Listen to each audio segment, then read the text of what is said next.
Okay, so hi everyone. So today we're going to talk about the cathedrals and the medieval university. So let's get into it. Okay, so cathedrals are one of the multiple places of worship meant for Christians.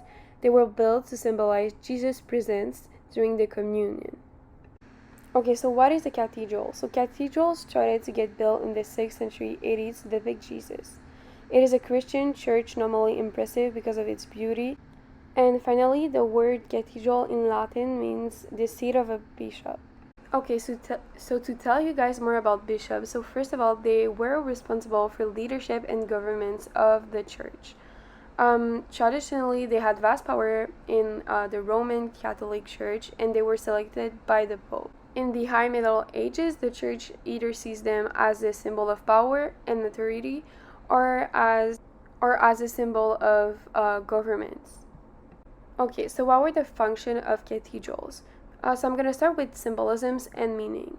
Well, it represented God's glory and greatness on earth, and it really represented how the cathedral was always present in their life. It was like present from birth to death. Now, if I talk more about a social point of view, well, it was really a place for communal worship, ritual, and celebration. It was a place where they formed a religious community and where there was like basic needs provided for them, such as education, and it really helped the poor and the sick. Finally, they really acted as a local authority and they had a lot of power in their community.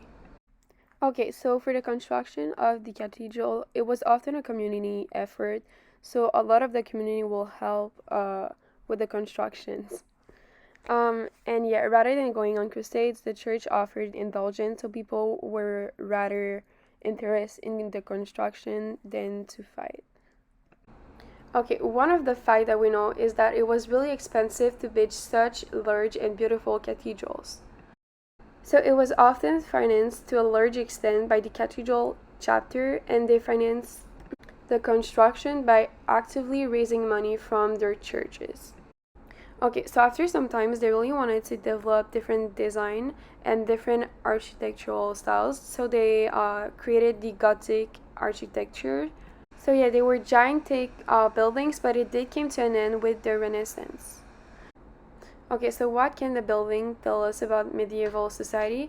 Well, they tell us a lot about how the society evolved and how it is centered on Christianity, how it had like a economic growth, and it tells us also like how fast the society expand.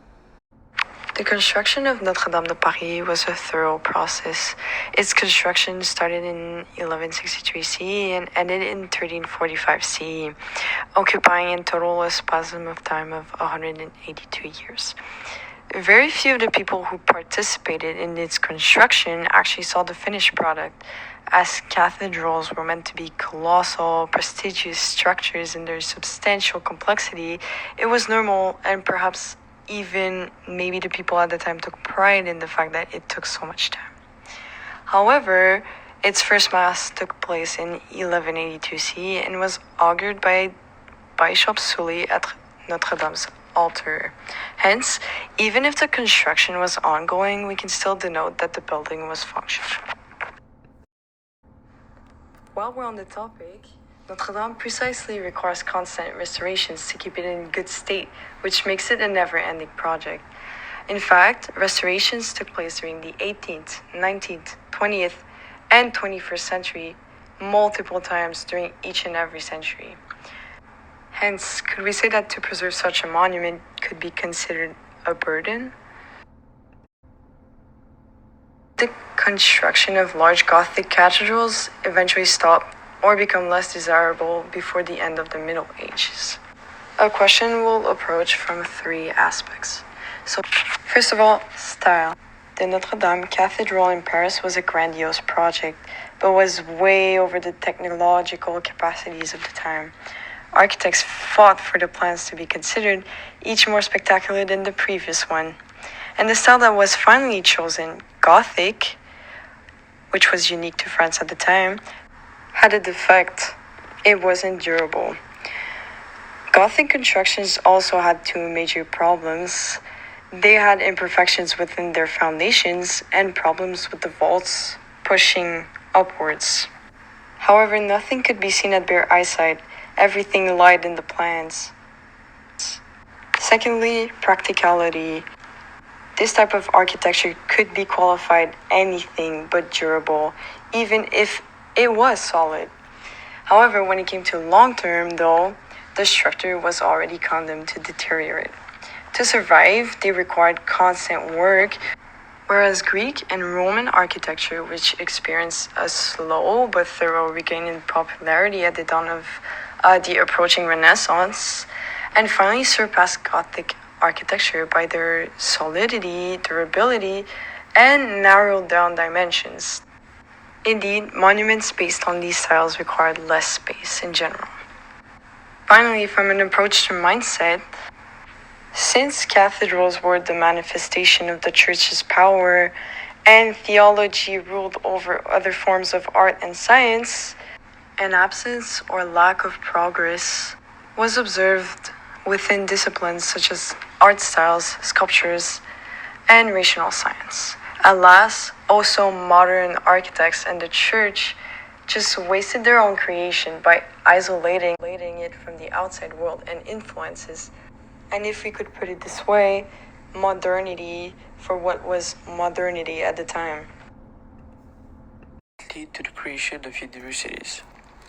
We gotta note that medieval university is a mix of cathedral and monastic school, which were the higher education during the Middle Ages.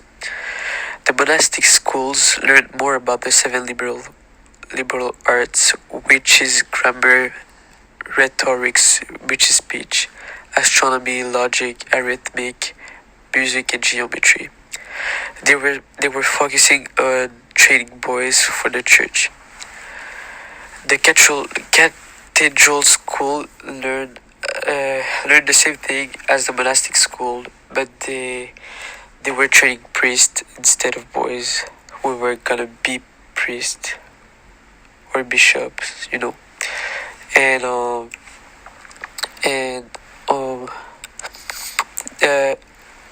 originally universities were created to study religion and to do better about it. But after some sort of boycotting, the schools needed to accept the students that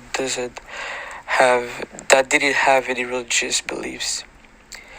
And after a bit of time, when the economic and the training were starting to get back up on their feet, the number of students were increasing.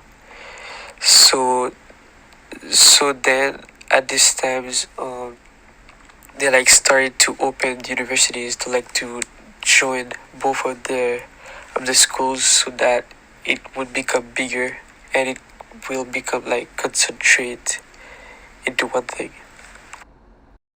The thing they wanted to do with universities is to provide protection to their students from local laws, high prices, etc. To make them learn the most important subject like Latin, math, science, philosophy, astrology, etc. Like we said on the last slide. The universities was used to get to give higher education to students that have finished grammar school, which it's kind of elementary school for us or secondary school. I don't know which one it is, but yeah.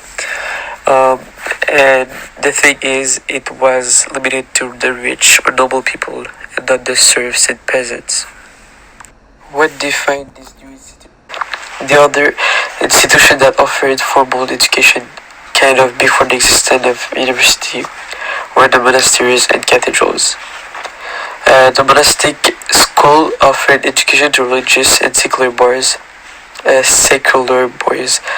means the boys that don't have any religious beliefs. And the cathedrals school were educating only people from the clergy, for example, priests, bishops, etc. It is different from the monastic and cathedral school. Honestly, I don't think that there's a difference between the university and the two schools because they are kind of the base of university. Like, um, if they didn't like meet up or like being put together, university wouldn't be like created, and like there won't be so much people in universities back in the days, back in the Middle Ages. So there's no difference between them because it's like the base of university. The will to study helped the economy because of the fees it accounted for. To encourage people to study, authorities decided that if you were going to university, you didn't need to pursue a military career. A lot of discipline was taught in those universities, like mathematics, geometry, grammar, music, and logic. With time, university responded to the public demand by adding some practical courses like letter writing, money accountants, and administrator. The most popular were grammar and basic. Those disciplines could lead to studies in theology, philosophy, and medicine and law. Okay, so how were students before? So students were afforded the legal protection of the clergy, so no one was allowed to physically harm them, and they were immune from any corporal punishment. Often that was the first taste of independence that many of the students ever had, and as a result, excessive drinking and rowdy behavior gave like students bad reputation in neighbor towns. They often wrote home to beg for money to their parents.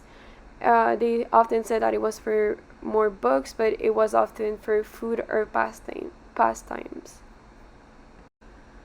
So nowadays, students they mostly pay for their own education and pay for most of the things. So they will work with university.